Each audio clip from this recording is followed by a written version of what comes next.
Assalamualaikum warahmatullahi wabarakatuh. Alhamdulillahilladzi anzala as-sakinata fi qulubil muslimina wal mu'minin wa ja'ala diyaqa ala qulubil munafiqina wal kafirin. Asyhadu an la ilaha illallah al-malikul haqqul mubin wa asyhadu anna Muhammadan abduhu wa rasuluhu as-sadiqul wa'dil amin. Allahumma shalli wa sallim ala sayyidina wa maulana Muhammadin al-mab'usi rahmatan lil alamin wa ala alihi wa sahbihi wa tabi'in la haula wa la quwwata illa billahil aliyyil azim. Faqad qala Allah Ta'ala fil Qur'anil Karim, a'udzu billahi minasy syaithanir rajim. Bismillahirrahmanirrahim. Subhanalladzi asra bi 'abdihi lailan minal masjidil haram ilal masjidil aqsa alladzi barakna hawlahu linuriyahu min ayatina innahu huwas samiul basir. Wa qala an-nabiyyu sallallahu alaihi wasallam, Rajabun syahrullah wa Sya'ban syahri wa Ramadhan syahri ummati. Sadaqallahu adzim.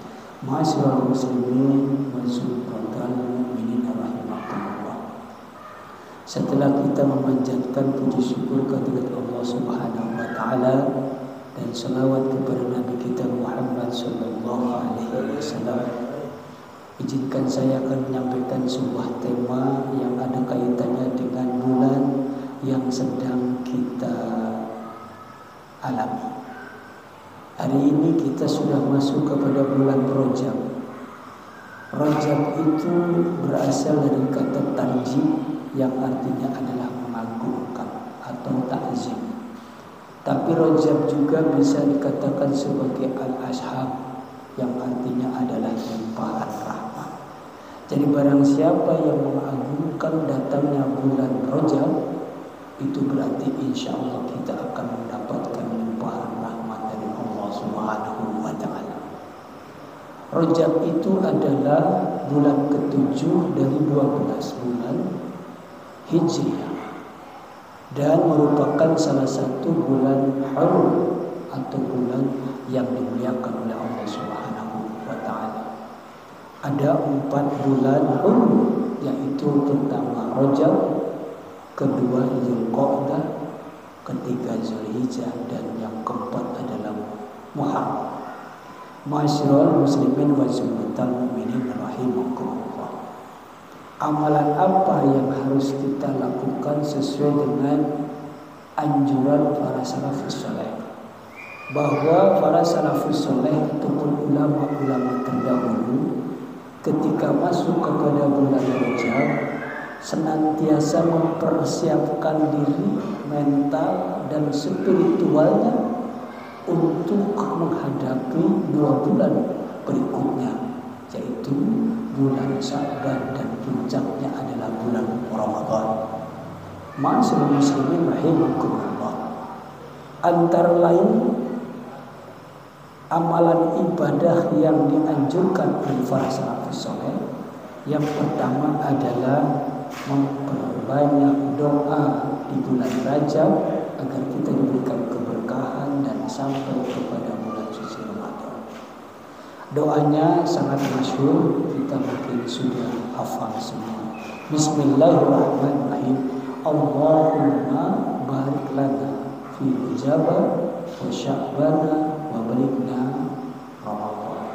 Ya Allah, berkahilah kami pada bulan Rajab dan berkahi di bulan Sya'ban, dan sampaikanlah kami kepada bulan suci Ramadan.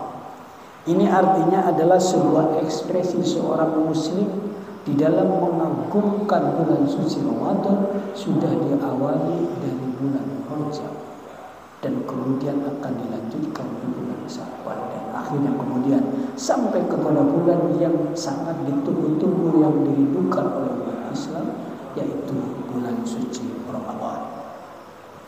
Yang kedua, amalan yang di dianjurkan oleh salafus saleh adalah berpuasa. Puasa di bulan Rajab kapan? Bisa di awal, bisa di tengah, bisa di akhir. Bisa 1 hari, 2 hari, 3 hari, 5 hari, 10 hari. Di mana setiap puasa sunnah yang kita lakukan itu akan bernilai ibadah yang sangat besar dari Allah Subhanahu wa taala. Yang ketiga amalannya adalah istighfar. Ada sebuah hadis mengatakan bismillahirrahmanirrahim, Rajabu syahrullah wa sya'banu syahri wa ramadhanu syahrul ummati. Jadi Rajab itu adalah bulannya Allah, Sya'ban itu adalah bulanku kata Nabi Muhammad SAW, dan Ramadan itu adalah bulan umatnya Nabi kita Muhammad SAW. Hadis ini riwayat Imam Suyuti dari Al-Hasan dalam Al-Jauh Al-Kabir. Lebih jauh kemudian tentang bulan Rajab ini ada kaum ulama yang mengatakan bismillahirrahmanirrahim, Rajabu syahrul istighfar. Jadi Rajab itu adalahnya bulan istighfar. Makanya kemudian bulan Rajab itu disebut syahrullah. Kita memohon ampun kepada Allah Subhanahu wa taala yaitu dengan memperbanyak istighfar di bulan Rajab. Wa sya'banu syahru sholati 'ala nabiyil mukhtar. Kemudian bulan Sya'ban itu adalah bulan di mana kita dianjurkan untuk senantiasa memperbanyak sholawat kepada Nabi yang terpilih, yaitu Nabi kita Muhammad SAW, keluarga dan sahabatnya. Wa Ramadan syahrul Quran, dan Ramadan itu adalah bulan daripada Al-Quran, di mana kita dianjurkan untuk memperbanyak membaca Al-Quran, tadabbur dan mengkaji Al-Quran di dalam rangka untuk mendekatkan diri kepada Allah Subhanahu wa taala. Ma'asyiral muslimin rahimakumullah, dikuatkan oleh sebuah hadis bismillahirrahmanirrahim, man lazimal istighfar, jadi siapa yang melazimkan, membiasakan membaca istighfar, ja'alallahu lahu min kulli hammin farja, yaitu kita akan dilapangkan oleh Allah Subhanahu wa taala dari setiap kesusahan. Wa min kulli daikin makhraja, dan kita akan dilepaskan dari segala macam bentuk kesukaran hidup. Sedang susah rezeki, insya Allah dengan memperbanyak istighfar, tiba-tiba kita diberikan jalan keluar. Ada saja rezeki yang menjadikan kita kemudian mencukupi rezeki yang Allah berikan itu kepada kita. Sedang gundah gulana, sedih dan seterusnya, tapi kemudian kita membaca istighfar, insya Allah kita akan memberikan kebahagiaan oleh Allah Subhanahu wa taala. Dan yang ketiga adalah warazaqahu min haitsu la yahtasib. Ketika kemudian kita melazimkan istighfar, maka insya Allah kita akan diberikan rezeki dari jalan yang tidak disangka-sangka. Pak Rosid anaknya 2, satu di pondok, satu lagi di pondok juga yang berbeda, sedang membutuhkan banyak biaya. Dengan melazimkan istighfar kita kepada Allah Subhanahu wa taala, insya Allah Allah akan berjanji, yaitu warazaqahu min haitsu la yahtasib. Ma'asyiral muslimin rahimakumullah, kapan istighfar itu kita lakukan? Istighfar lakukan kapan saja, setiap pada sholat bagus, setiap sepertiga malam kita istighfar bagus, di dalam perjalanan tidak ada masalah, sedang nganggur, sedang diam, segala macam bahasa istighfar tidak masalah. Nabi kita Muhammad SAW adalah orang yang paling suci, kekasih Allah, sudah dijamin masuk ke dalam surga. Nabi Muhammad SAW adalah orang yang maksum, terhindar dari segala macam berbuat maksiat kepada Allah. Satu hari beliau tidak kurang membaca istighfar kepada Allah, yaitu 100 kali. Pertanyaannya adalah seberapa banyak kita sudah melaksanakan dan membaca istighfar setiap hari kepada Allah Subhanahu wa taala. Ma'asyiral muslimin rahimakumullah. Apa inti daripada Isra Mi'raj? Seperti apa yang disampaikan di dalam firman Allah Subhanahu wa taala, Bismillahirrahmanirrahim. Subhanalladzi asra bi'abdihi lailan minal masjidil harami ilal masjidil aqsa alladzi barakna haulahu linuriyahu min ayatina innahu huwas samiul basir. Subhanalladzi, maha suci Allah yang asra, telah memperjalankan. Siapa yang diperjalankan? Yang abdihi, yaitu seorang Nabi Muhammad sallallahu alaihi wasallam. Berapa orang Pak Udin? Sendiri Nabi kita Muhammad sallallahu alaihi wasallam. Kapan? Lailan, pada waktu malam. Dari mana? Minal masjidil haram ilal masjidil aqsa. Dari Masjidil Haram ke Masjidil Aqsa. Jauh sekali. Perjalanan mendatar dari Masjidil Haram ke Masjidil Aqsa. Dan kemudian perjalanan Mi'raj, naik ke langit 1, 2, 3, 4, 5, 6 dan 7. Dan kemudian Nabi Muhammad SAW naik lagi ke Sidratul Muntaha, ke Al-Mustawa, ke Baitul Ma'mur, dan kemudian berjumpa dengan Allah Subhanahu wa taala. Untuk apa? Untuk mendapatkan perintah sholat 5 waktu. Ma'asyiral muslimin rahimakumullah. Bahwa Nabi Muhammad SAW di dalam perjalanannya di langit 1, 2, 3, 4, 5, 6 dan 7 masing-masing bertemu, berjumpa dengan para seniornya, yaitu Nabi Adam di langit kedua, Yahya ya Isa di langit ketiga, Nabi Yusuf keempat, Idris kelima, Harun keenam, Musa, dan di langit ketujuh bertemu dengan Nabiullah Ibrahim alaihi salam. Ini menunjukkan simbol bahwa ketika Nabi Muhammad sallallahu alaihi wasallam akan melakukan satu peristiwa yang dahsyat, yang besar untuk umatnya, dia selalu bersilaturahim dengan para senior-seniornya, sekalipun sekedar silaturahim, yaitu untuk berucap salam satu sama lain.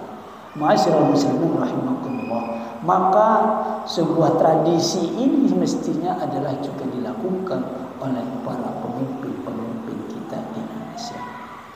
Hadirin yang berbahagia, apa kemudian hikmah daripada Isra dan Mi'raj Nabi Muhammad SAW?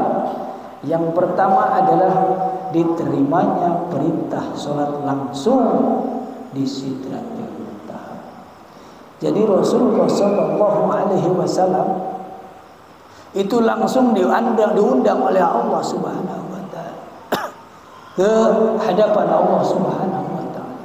Menurut sebuah riwayat bahwa kehadiran Rasulullah bertemu dengan Allah itu zahir wa batin, jadi lahir dan batin. Ketika Allah Subhanahu wa taala mewajibkan puasa, cukup menurunkan ayat di bumi. Ketika mewajibkan haji, cukup turun ayat, kemudian itu ada di bumi. Dan juga mewajibkan puasa dan seterusnya, itu semuanya adalah cukup di bumi. Dan kemudian Allah Subhanahu wa taala menurunkan ayat. Tapi khusus untuk sholat, yaitu Nabi Muhammad SAW diundang oleh Allah langsung ke Sidratul Muntaha. Ini menunjukkan bahwa sholat itu sangat penting, sebagaimana hadis Nabi Muhammad SAW. Bismillahirrahmanirrahim. As-salatu imaduddin, faman aqamaha faqad aqamadin, wa man tarakaha faqad hadamadin. Sholat itu adalah tiang agama, dan siapa yang melaksanakan sholat sesungguhnya adalah menegakkan agama, dan siapa yang meninggalkan sholat sesungguhnya dia adalah meruntuhkan agama. Ternyata tegak ataupun runtuhnya Islam itu tidak hanya bergantung kepada orang lain yang memusuhi Islam, tetapi sangat bergantung kepada seorang muslim bagaimana dia melaksanakan sholat, atau justru sebaliknya dia justru adalah meninggalkan sholat. Yang kedua, ini adalah merupakan ujian percaya kepada yang gaib. Karena Isra dan Mi'raj banyak orang yang kemudian tidak mengimani apa yang dilakukan oleh Rasulullah Sallallahu Alaihi Wasallam. Karena secara logika tidak mungkin, secara ilmu pengetahuan juga impossible. Tapi kenyataannya ketika Allah berkuasa, maka satu perjalanan yang begitu jauh tetapi kemudian bisa dilakukan hanya sepertiga malam, itu karena kehendak Allah Subhanahu wa taala. Maka orang yang beriman akan semakin beriman kepada Allah setelah Isra Mi'raj, tapi kemudian yang ragu-ragu, yang tidak beriman balik kanan. Bahkan kemudian ada lagi yang menjadi kafir kembali karena menganggap Nabi Muhammad SAW sudah gila, tidak masuk akal ketika itu.